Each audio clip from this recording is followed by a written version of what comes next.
Let's get the market action in the Asia Pac, that is open. And we've got Matt and June. Let's start off with June because Matt already had a chance in the last hour. Hey, June.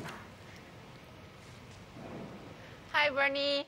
We are looking at a strong open for the Korean markets. The Kospi up about 1/3% and the Kosdaq up 0.5% this morning. The blue chips are higher, especially Lotte Group shares. Watch this group today because we are seeing news that after the power struggle first surfaced between the two brothers of Lotte Group, lawsuits started flying around. And the two biggest concerns were whether or not Lotte would lose a license, a duty-free store license. And the second factor was Lotte's IPO. But Hotel Lotte will be submitting an application next month for a preliminary review for its IPO of Hotel Lotte. So this will be going as planned, and this is a positive for the group.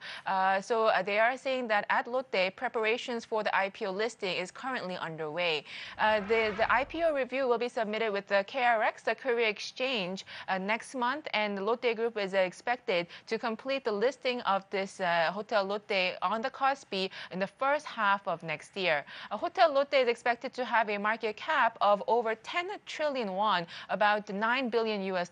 But now that it's lost one of its duty-free store licenses, analysts are expecting the market cap and also the valuation of Hotel Lotte to be revised down because losing the Jamsil store is a big part of their revenues overall. So overall, we are expecting this to be a positive for the group stock, but also we are seeing some concerns that the power struggle is still going on, which means that the IPO review could also be negatively affected, given that management structure is one of the biggest qualifications needed for an IPO on the KRX. So check on the Korean